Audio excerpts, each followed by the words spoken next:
Hello, thank you for joining us today. Today we're going to be going over uh, Team 1's group assignment for the University of Maryland, University College. Um, Decision Management Systems, Fall 2019, Data 610.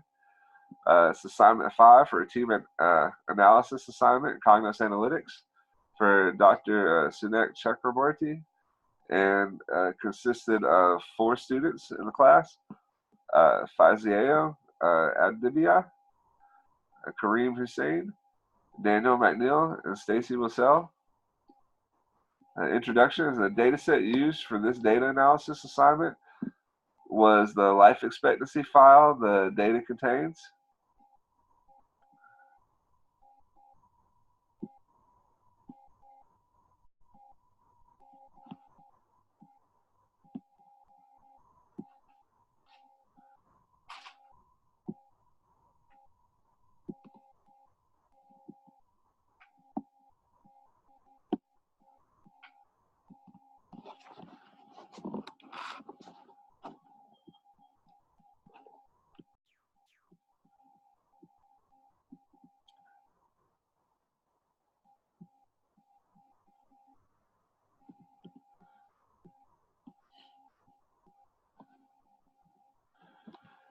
And the relevant variables can be seen in figure 1 below.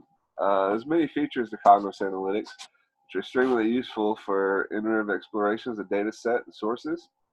One may obtain various information for particular fields, and they can then look at the relationship between the variables, as well as create dashboards, storybooks, visualizations, in order to grant the user a higher level of understanding of the data sets. Basically, what we utilized, the data set that we chose to expand upon, was the life expectancy data set. And within the life expectancy data set, we could compare the life expectancy of adults, adult mortality, infant deaths, children 5 years and under, usage of alcohol, I guess whether it's adult usage or fetal alcohol syndrome from a pregnant mother drinking alcohol, percentage expenditure, hepatitis B, measles, body mass index, under 5 age deaths, polio, total expenditure, diphtheria, HIV, AIDS, GDP, population, thinness, income composition, and schooling. So, data exploration process. The life expectancy data set has the potential to show various relationships. For this assignment, our target variable is under 5 deaths. The reason we look at under 5 deaths mortality rate is because there's often data is often used as an overall measure of population health to determine levels of social and economic development. The steps for data preparation and exploration, as discussed by Sunil Ray, were employed during the data analysis process. According to his estimations, data exploration, cleaning, and prep can take up to 70% of the total project's time, which is a lot of time during the effort. Some of the steps involved understanding, cleaning, and preparing the data, building potential predictive models, including missing values, treatment, outlier treatments, variable identification, and univariate and bivariate analysis. Many questions were posed with these steps in mind. Some additional questions were, what's the predictor input? What are the relevant data properties? Some short answers for this is it's important to get accustomed to data sets on onset of analysis. Variable identification can be done to that end. These could include the data type, the category, and the different variables. Is there any missing data? If so, what's the reason for the missing items? So missing data points in a data set could reduce the power and fit of a model, or they could lead to a biased mode because there's not enough good data to give you a proper analysis in order to make a statistical determination. Are there any outliers? If so, how should they be treated? So at this point, steps for data exploration and missing value treatment, other detection techniques were carried out. With that, univariate analysis was largely used to detect and highlight missing and outlier values. Notably, there is no prominent cases of missing inputs in this data set. But the under 5 age data outlier figures, there are some which are most commonly used method to detect outliers or visualizations. Variety of visualizations can be used, which include box plots, histograms. In our case, we utilize a scatter plot, which was chosen for detection for the under 5 age deaths and the outlier in this data set. It's really easy. You basically run a scatter plot, you run a trend line. Anything outside the trend line, plus or minus above the line, those are going to be considered outliers. So a trend line, for everything, it's going to be grouped closely together. They should be kind of close together, and that's all going to give you good data. Anything way far outside of that, for example, you would consider that an outlier and eliminate that from the data set, because those are statistical anomalies, bad data, incorrect data, corrupt data. But there's all kinds of reasons that might not be pertinent. The data for this project was analyzed in association with and disassociation between variables, in keeping with the nature of the bivariate analysis. Some specific questions also are: what's the effective relationship strength? Well, figure 3 below shows the relationship strengths between variables under 5 DES as a target variable or a focal point, as denoted as the dark blue circle. From this initial exploration diagram, the relationships between variables is based on the thickness of the connecting line, as seen in the strongest primary relationships, infants' deaths at 86%. Other direct primary relationships include HIV, AIDS at 47%, status 38%, life expectancy 38%, schooling 36%, income composition and resources 35%, measles 34%, BMI 32%, and adult mortality 31%. And the relationship and strength of the variables, you can see here with the line, the thickest line is going to show the strongest relation. So with life expectancy, you can see there's a strong relation with HIV and AIDS. Also, the under 5 deaths and the infant deaths, there's a very strong relation between two of those. That's going to be the thickest line on the graph. So based on the spiral relationship diagram, we learned that 61% of the total 501,000 under 5 deaths are attributed to the combination of infant deaths, measles, hepatitis B, total expenditure, population, HIV/AIDS. Given the prevalence of infant deaths as part of the under 5 deaths analysis, which includes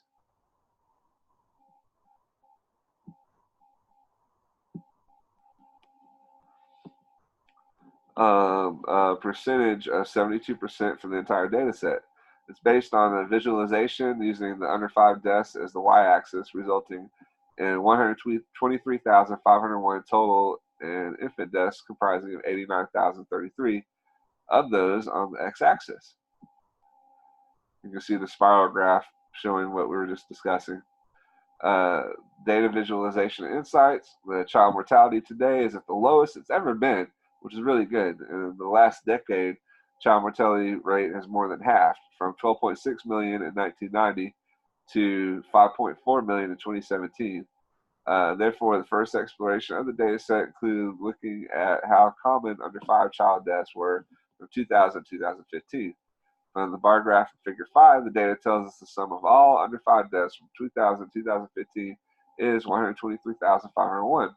Most significant years for the infant deaths were 2000 and 2001, with those years having a total value of 19,355, or 15.7% of all years. In addition, the under 5 deaths in 2000 totaled 9,832, but have fallen to 5,785 in 2015. While this is a good drop in under 5 deaths, almost 41%, child mortality is still an enormous tragedy. Under 5 deaths. And future analyzing this data, the next question including looking at another error predictor of population to learn exactly where we see the highest amount of under 5 deaths occur in the world. Visualization, figure 6. The world under 5 child mortality rates overall have declined and are relatively low. Supports research that due to major improvements in living standards, medical standards, medical knowledge, care, nutrition, water sanitation, availability of clean water, treatment of disease, other various variables has transformed outcomes for mothers and children, thus reducing mortality rates. However, it should be noted that India still has the highest under 5 deaths at 29,000 per year, followed by a few countries within Africa and China. Figure 7, the heat map, shows a clearer picture of the population totals. Basically, the lighter the color, as it gets closer to white, is very small deaths. And as it shifts closer to dark blue and then very dark blue, almost black, it's going to be the highest death possibilities, which you can see in Africa and India and over near China. It's going to have the darkest colors. Most of the risk factors for child mortality with prevention methods such as access to diarrhea and pneumonia medications and treatment, measles and tetanus vaccinations, and increasing hospital births. Have a graph for population across all countries. And here's our scatter plot graph for the under 5 deaths for the scatter plot. With 96.9% of the reported under 5 deaths in the data set below 250. So the figures that do not fall within the threshold outside of the trend line can be considered outliers. Further analysis could be performed on these to identify any commonalities that puts them beyond the typical concentration in the data. Some contributing factors could be schooling, GDP, and status visualization. 4,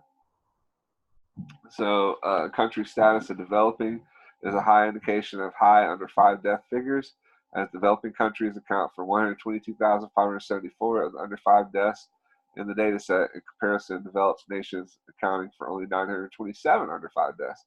That's a substantially different number between those two. Very statistically significant, substantial. Decision tree, predictive models, and results. So using the historical data available and predictive models, decision trees were able to be created. These models are designed to deal with what's likely to happen next, and we'll be able to utilize machine learning methods to develop a mathematical relationship between inputs and an output target.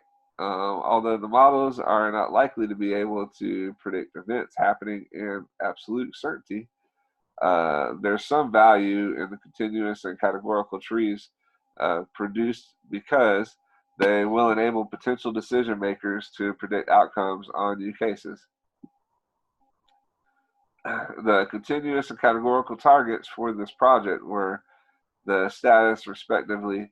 Both instances give the target field algorithm search across for other data fields. The continuous prediction tree shows other various variables in accordance to like disease, predictive strengths, deaths, things of that nature. It's also this can be very beneficial for the World Health Organization, WHO, since they lead many initiatives which relate to global health issues. In the Cognos decision tree, the color of the node is based on the average of the target for the measure, and shows whether the value of the node is associated with high, medium, or low values of the target. The higher the average value of the target node, the darker the color. It's illustrated in the figures. And with the lowest and highest target values, the accompanying rules provide more context to these values. So figure 10 shows the continuous tree with the under 5 deaths. Categorical prediction tree is on the appendix with target variables and various other models. Categorical prediction tree, and the records attributed to the highest predicted priority, whereas the lowest predicted priority is attributed to the profile that is comprised of the records. And we also have a dashboard of the life expectancy of adults versus infant mortality due to HIV, AIDS, and other variables. This dashboard allows for analysis of overall life expectancy to be compared to several different variables, such as adult mortality, infant mortality, overall mortality compared to external impacts, such as alcohol usage, diseases such as measles, HIV, AIDS, and other various diseases. It's very interesting to learn that the overall life expectancy is drastically affected by the age and the rate of infant mortality, as well as the under 5 age mortality category. For example, while applying filters, if the infant mortality rate frequency is increased, then the adult mortality rate is decreased. Also, if the infant death rate is decreased, then the under 5 mortality rate is decreased while lowering the overall life expectancy time frame sequentially in tandem with the effects of the filters and outliers as they are manipulated respectfully.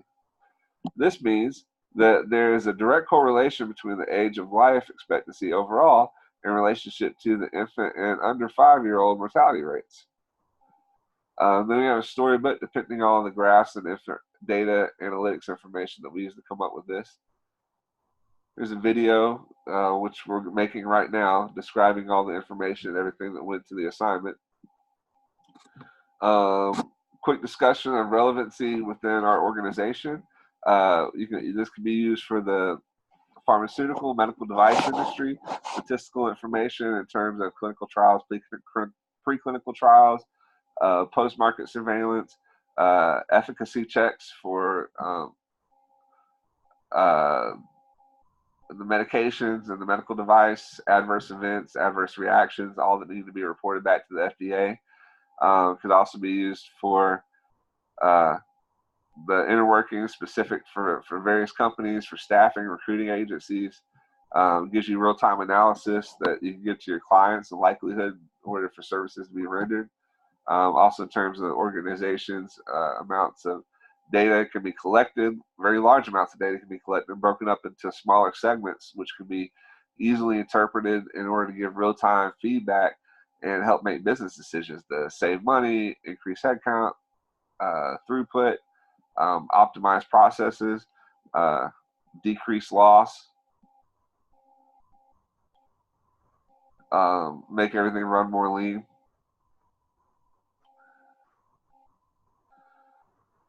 And that's pretty much it. That concludes our presentation for today.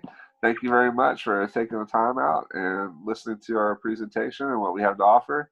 And we look forward to any feedback that you have for us in the future.